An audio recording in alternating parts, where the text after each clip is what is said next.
বন্ধুরা, আপনারা কি কখনো এটা ভেবে দেখেছেন যে যদি কোনো দূরবর্তী গ্রহে হঠাৎ প্রাণের উপস্থিতি সম্পর্কে কোনো ইঙ্গিত পাওয়া যায়, তাহলে আমাদের পৃথিবীতে থাকা মানব সভ্যতা এবং বিজ্ঞানীদের মন কতটা কৌতূহলী হয়ে উঠবে? 2003 সালে নাসা এবং ইউরোপিয়ান স্পেস এজেন্সির বিজ্ঞানীরা চুপচাপ মঙ্গল গ্রহের বায়ুমণ্ডলের সম্পর্কে স্টাডি করছিলেন। হঠাৎ তারা এমন কিছু দেখতে পান যেটা তারা কখনোই কল্পনা করেননি। সেটা কি ছিল জানেন? সেটা ছিল মিথেন গ্যাস। এবার আপনারা হয়তো ভাবছেন, এটা কি এমন বড় ব্যাপার? মিথেন তো পৃথিবীতেও পাওয়া যায়। বড় ব্যাপার এটা ছিল যে মিথেন হলো এমন একটা গ্যাস যেটা দীর্ঘ সময় পর্যন্ত কোনো গ্রহের বায়ুমণ্ডলে টিকে থাকতে পারে না। সূর্যের আলো এবং গ্রহের বায়ুমণ্ডল তাকে ভেঙে নষ্ট করে দেয়। অর্থাৎ মঙ্গল গ্রহে যদি আজ মিথেনের উপস্থিতি থাকে, তাহলে সেটা এখন তৈরি হচ্ছে কিংবা কোনো কোনো জায়গা থেকে বের হচ্ছে। এটা ছিল সেই মুহূর্ত যখন সম্পূর্ণ বৈজ্ঞানিক জগৎ অবাক হয়ে গিয়েছিল। মিথেনের খোঁজ পাওয়া মানে মঙ্গল গ্রহে এখনও আগ্নেয়গিরির অগ্নুৎপাত ঘটছে, অথবা কোথাও না কোথাও সেখানে আজও সূক্ষ্ম জীবাণুরা নিঃশ্বাস নিচ্ছে। এই খোঁজটা ছিল একটা রহস্যের মতো। অন্ধকার ঘরে হঠাৎ কোনো আলো দেখা গেলে বিষয়টা যেমন বিস্ময়কর লাগে, এখানেও ব্যাপারটা ঠিক তেমনই ছিল। বন্ধুরা, এবার নাসার কিউরিওসিটি রোভারের কথায় আসা যাক, যেটা 2012 সালে মঙ্গল গ্রহের পৃষ্ঠে অবতরণ করেছিল। এই রোভারটা অনেক সময় সেখানকার বায়ুমণ্ডল পরীক্ষা করে দেখেছিল এবং জানিয়েছিল যে হ্যাঁ, সেখানে মিথেন গ্যাস আছে। আবার কখনো বলেছিল যে না, সব কিছু পরিষ্কার আছে। এই মিথেন এমনভাবে উধাও হয়ে যায়, আবার কখনো কখনো এমনভাবে সামনে আসে যে মনে হয় যেন সেটা কোনো ভূত, যে একবার সামনে আসছে তারপর উধাও হয়ে যাচ্ছে। এই রোভারটা আমাদের এটা স্পষ্টভাবে জানিয়েছিল যে মঙ্গল গ্রহে মিথেনের কাহিনী কোনো সাধারণ ঘটনা নয়। তবে আসল প্রশ্নটা কিন্তু এখনও সেটাই আছে, এই গ্যাসটা কি পাথর থেকে বেরোচ্ছে, নাকি এটা কোনো প্রাণীর শ্বাস প্রশ্বাস নেওয়ার প্রমাণ?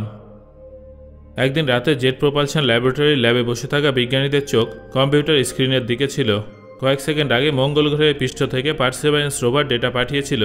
এই ডেটাটা শুধুমাত্র অঙ্ক এবং গ্রাফের আকারে ছিল, কিন্তু সেই অঙ্কের মধ্যে লুকিয়ে ছিল প্রাণের সম্ভাব্য অস্তিত্ব। 2021 সালে মঙ্গল গ্রহের পৃষ্ঠে অবতরণ করা পার্সিভারেন্স রোভারের আসল উদ্দেশ্য শুধুমাত্র ছবি ক্যাপচার করাই ছিল না। তার কাজ ছিল মঙ্গল গ্রহের প্রাচীন হ্রদ এবং গিরিখাতে গিয়ে দেখা যে কখনো সেখানে জলের স্রোত ছিল কিনা। যদি এর উত্তর হ্যাঁ হয়ে থাকে, তাহলে কি সেখানে আজও কোনো মাইক্রোবায়াল লাইফের অস্তিত্ব অবশিষ্ট আছে? তবে এই রোভারের সঙ্গে একটা বিশেষ আশা জড়িয়েছিল, মিথেনের রহস্য উন্মোচন করা। কিউরিওসিটি রোভার আগে থেকে এটা প্রমাণ করে দিয়েছিল যে মিথেন গ্যাস মঙ্গল গ্রহের বায়ুমণ্ডলে অনিয়মিতভাবে আসা যাওয়া করে। কখনো তার লেভেল বেড়ে যায়, আবার কখনো একেবারে উধাও হয়ে যায়। এই প্যাটার্নটা একদম কোনো লুকানো গুপ্তধনের মতো ছিল, যার জায়গায় জায়গায় প্রমাণ লুকিয়েছিল। পার্সিভারেন্স রোভারের এই রহস্যের আরও গভীরে যেতে হতো। সে তার বিশেষ যন্ত্র, স্যাম্পল ক্যাচিং সিস্টেম এবং শার্লক কিংবা পিক্সেলের মতো বিশেষ যন্ত্র ব্যবহার করতে শুরু করে। এই যন্ত্রগুলো পাথর এবং মাটির ছোট ছোট অংশ পরীক্ষা করতে পারে, যার ফলে এটা জানা যায় যে তাতে অর্গানিক মলিকিউলস আছে কিনা। পার্সিভারেন্সকে J0 ক্যারেটারে পাঠানো হয়েছিল। এটা হলো একটা শুষ্ক খাদ। বিজ্ঞানীদের মতে কয়েক বিলিয়ন বছর আগে এটা একটা বিশাল বড় হ্রদ ছিল। একবার ভাবুন, যেখানে আজ শুধু শুষ্ক এবং লাল পাথর ছড়িয়ে আছে, সেখানে কোনো এক সময় গভীর নীল জলের ঢেউ খেলা দেখা যেত, যার মধ্যে হয়তো ছোট ছোট অণুজীবও ভেসে বেড়াতো। মঙ্গল গ্রহে যদি কখনো প্রাণের অস্তিত্ব থাকে, তাহলে তার সবথেকে শক্তিশালী প্রমাণ এখানেই লুকিয়ে থাকতে পারে। এই রোভারটা J0 ক্যারেটারে মাটি খুঁড়ে স্যাম্পেল একত্রিত করে এবং গভীরভাবে সেটা নিয়ে স্টাডি করে।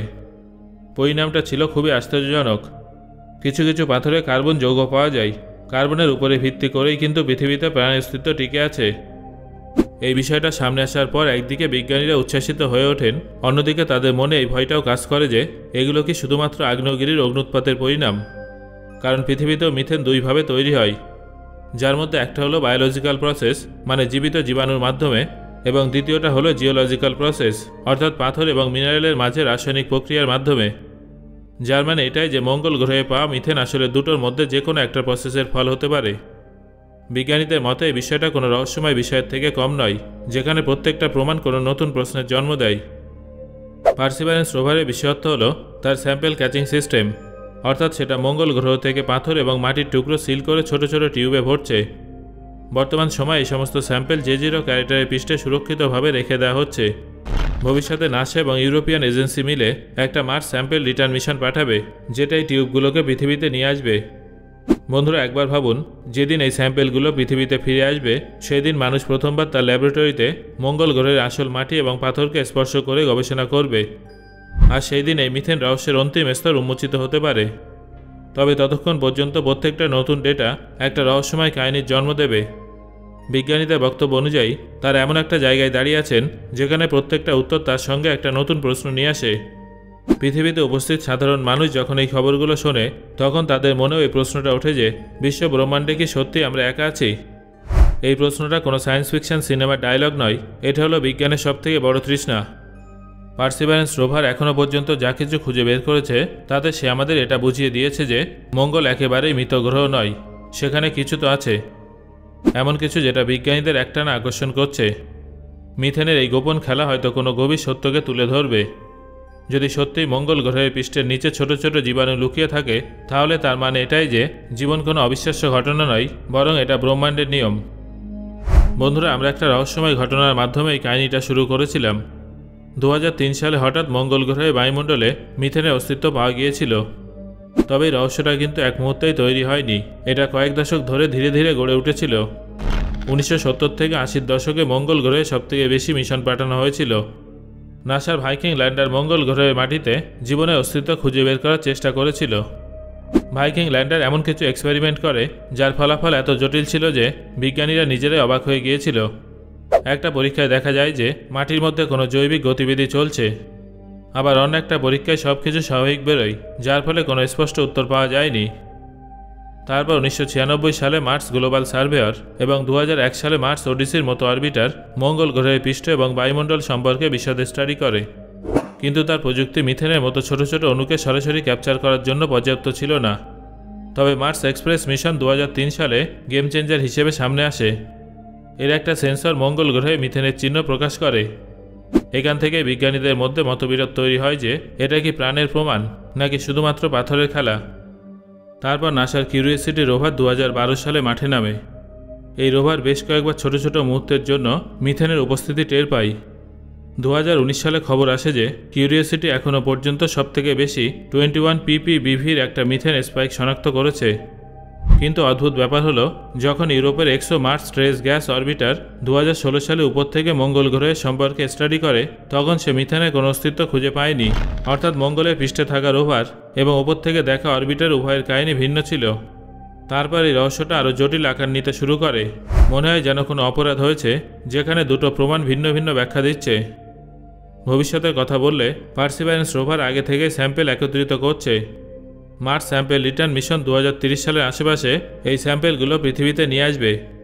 পৃথিবীর আধুনিক ল্যাবরেটরিতে আমরা জানতে পারবো যে সেই পাথর এবং মাটিতে উপস্থিত কার্বন যৌগ জৈবিক নাকি ভূগর্ভস্থ যৌগ। আর একটা বড় মিশন হলো এক্সো মার্স রোভার, যেটা ইউরোপ এবং রাশিয়া যুগ্মভাবে লঞ্চ করার পরিকল্পনা করছে। এর কাজ হবে মঙ্গলের পৃষ্ঠে প্রায় 2 মিটার নিচে গভীর পর্যন্ত ড্রিল করা, কারণ কোনো জীবন থাকলে সেটা ভূপৃষ্ঠে পাওয়া যাবে না, গভীরে পাওয়া যাবে, যেখানে সূর্যের আলো এবং রেডিয়েশন পৌঁছায় না। এছাড়াও নাসা এবং স্পেসএক্সের মতো সংগঠনগুলোও ভবিষ্যতে মঙ্গল গ্রহে মানব মিশন পাঠানোর পরিকল্পনা করছে। যখন মানুষ নিজে থেকে মঙ্গল গ্রহের মাটি খুঁড়ে স্যাম্পেল চেক করবে তখন হয়তো এই মিথেনের রহস্য অনেক সহজেই সমাধান হয়ে যাবে। সো বন্ধুরা, আমি আশা করছি আজকের এই ভিডিও থেকে আপনি মঙ্গল গ্রহের সম্পর্কে অনেক তথ্য জানলেন। এই আলোচনা শোনার পর আপনার কি মনে হচ্ছে, মঙ্গলে কি প্রাণের অস্তিত্ব আছে? সেটা অবশ্যই কমেন্ট করে জানান।